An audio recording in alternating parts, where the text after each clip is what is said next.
Everyone, welcome to Sony academy. आज की इस वीडियो में हम बात करने वाले हैं जोसा काउंसलिंग प्रोसीजर के बारे में। देखिए 10 जून से आपकी स्टार्ट होने वाली है जोसा काउंसलिंग। ऐसे में सारे स्टूडेंट को सबसे ज्यादा क्यूरियोसिटी है काउंसलिंग प्रोसीजर को लेकर। तो इसका शेड्यूल क्या रहने वाला है, क्या कुछ नया होने वाला है, साथ ही क्या कुछ चेंजेस होने वाले हैं जोसा काउंसलिंग के अंदर, इन सब पे हम बात करेंगे। सो वीडियो को पूरा देखिएगा। अगर चैनल पे नए हैं तो प्लीज चैनल को सब्सक्राइब भी कर लीजिएगा। इस बार जोसा काउंसलिंग में एक ट्विस्ट आया है, नया अपडेशन आया है। पिछले इतने सालों से देखते आ रहे हैं कि जोसा काउंसलिंग 6 राउंड में होता था, लेकिन अब जोसा काउंसलिंग का पूरा प्रोसीजर 5th राउंड में कंडक्ट किया जाएगा। जो जोसा काउंसलिंग 6th राउंड में कंडक्ट होती थी उसे 5th राउंड में कंडक्ट किया जाएगा। देखिए एक्चुअल में देखा जाए तो 6th राउंड का कोई मतलब नहीं होता था, क्योंकि 4 to 5th राउंड तक मैक्सिमम कॉलेज की सीटों का एलोकेशन हो जाता था। इसलिए इस बार ज्वाइंट सीट एलोकेशन अथॉरिटी ने इस काउंसलिंग प्रोसेस को छोटा कर दिया है। तो अभी हम पूरा शेड्यूल देख लेते हैं, क्योंकि शेड्यूल काफी इंपॉर्टेंट। उसके बाद हम काउंसलिंग प्रोसीजर के बारे में बात करेंगे, क्योंकि आगे जो होने वाला काउंसलिंग का प्रोसेस है वो इसी शेड्यूल पे डिपेंडेंट है। तो अभी फटाफट से शेड्यूल देख लेते हैं, क्योंकि जब शेड्यूल अच्छे से समझ लेंगे तभी जोसा काउंसलिंग में सही तरीके से पार्टिसिपेट कर पाएंगे। तो अभी हम सबसे पहले जोसा काउंसलिंग 2024 का शेड्यूल देखेंगे, उसके बाद में काउंसलिंग प्रोसीजर समझेंगे।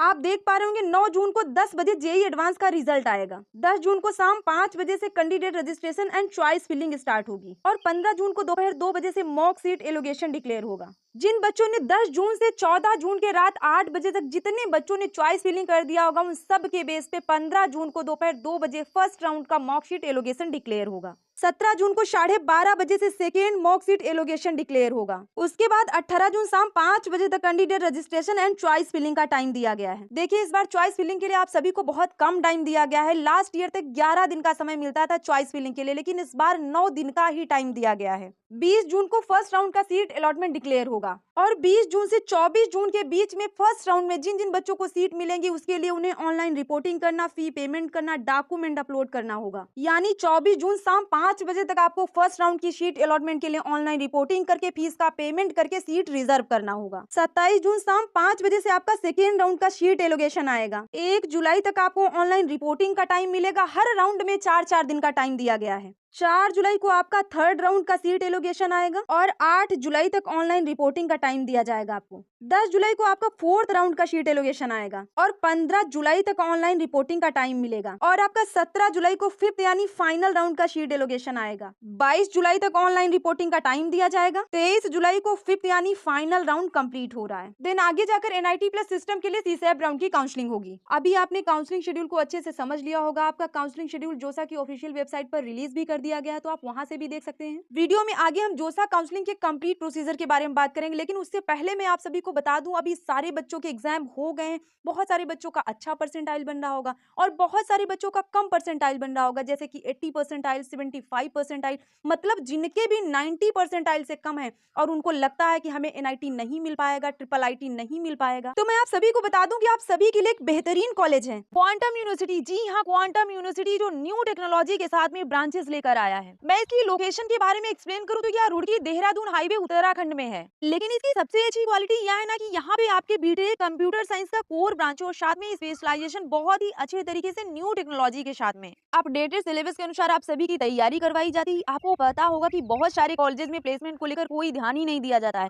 जो पुरानी चीजें हैं उसे ही रिवाइज कराते रहते हैं। प्रैक्टिकल लर्निंग पे वर्क नहीं किया जाता है, थ्योरेटिकल स्टडी कराई जाती है, प्लेसमेंट को लेकर कोई बात ही नहीं होती। और सबसे बड़ी बात यह है इनकी कि ये प्लेसमेंट भी करवाते हैं। अगर आप यहाँ सिविल और मैकेनिकल में एडमिशन लेंगे तो लार्सन एंड टूब्रो कंपनी का एक बहुत ही बेहतरीन सा प्रोजेक्ट है कि इस कंपनी के कुछ फैकल्टी आपको अलग तरीके से ट्रेन करेंगे, और फिर उसी कंपनी में आपका प्लेसमेंट भी होगा। लार्सन एंड टूब्रो जैसी बड़ी कंपनी में प्लेसमेंट का सभी बच्चों का ड्रीम होता है, और इसमें सबसे बड़ी अपॉर्चुनिटी है कि उसी कंपनी से आपको तैयार करने के लिए बहुत सारे फैकल्टी आएंगे, फिर आपका प्लेसमेंट भी उसी कंपनी में होगा। तो यह इसकी सबसे अच्छी क्वालिटी है। तो आप इसके अंदर सिविल और मैकेनिकल में भी काफी अच्छा कर सकते हैं क्वांटम यूनिवर्सिटी में एडमिशन लेकर के। बहुत सारे लोगों को यहाँ पर अच्छा पैकेज भी मिला हुआ है, आप देख सकते हैं। अगर ब्रांचेस की बात कर ले तो यहाँ पे आपको B Tech computer science and engineering मिल जाएगा, mechanical engineering, electronics and communication engineering, petroleum engineering, civil engineering, सारी और भी बहुत सारे ब्रांचेस यहाँ पर अवेलेबल है जिनमें आप एडमिशन ले सकते हैं। स्कॉलरशिप की बात करें तो यहाँ पे आपको 3 टाइप की स्कॉलरशिप स्कॉलरशिप मिल जाती है। फर्स्ट है यूकेआर एग्जाम में आपको अपीयर होने पे स्कॉलरशिप मिल जाती है।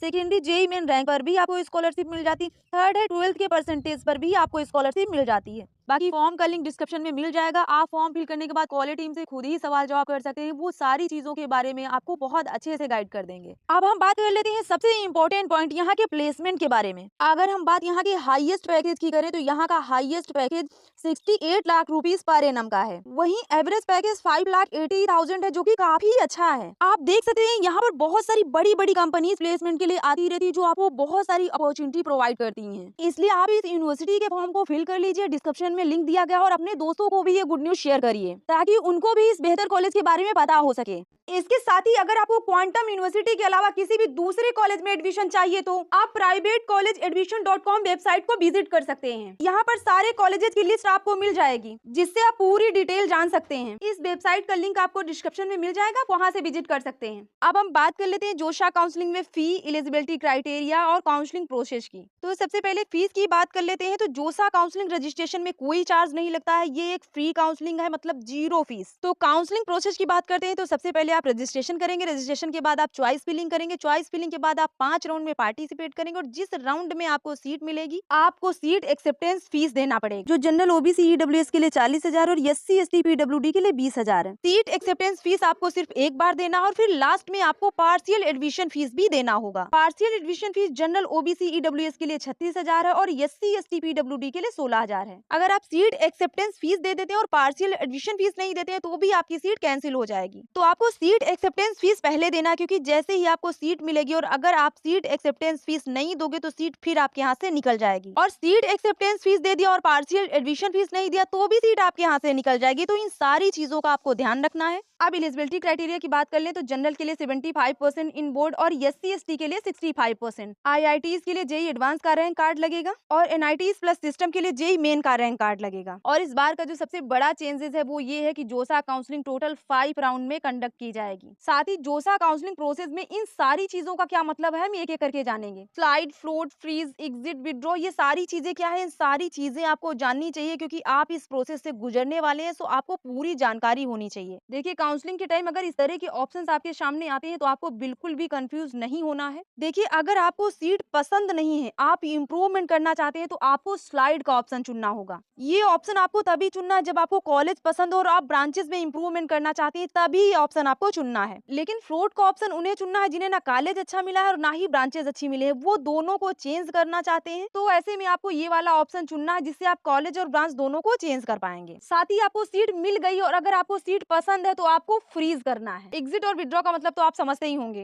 देखिए, अगर आप विड्रॉ मारना चाहते हैं और मान लीजिए आपको कोई सीट पसंद नहीं है या आप इस काउंसलिंग से बाहर होना चाहते हैं तो विड्रॉ के लिए भी जोसा में ऑप्शंस होते हैं। उसके लिए 4 से 7,000 का आपका अमाउंट डिडक्ट करके शेष पैसा आपको वापस कर दिया जाता है। रूल बुक में सारी चीजें दी गई रहती है कि विड्रॉ करने के बाद कितना अमाउंट आपका कटेगा, कितना रिटर्न होगा। तो आज का अगर एक काउंसलिंग प्रोसीजर का वीडियो आपके लिए हेल्पफुल रहा हो तो प्लीज वीडियो को लाइक करें एंड शेयर करें। साथ ही अगर अभी तक चैनल को सब्सक्राइब नहीं किया तो प्लीज चैनल को सब्सक्राइब करके बेल आइकॉन प्रेस कर लें। मिलते हैं नेक्स्ट वीडियो में। Thanks for watching.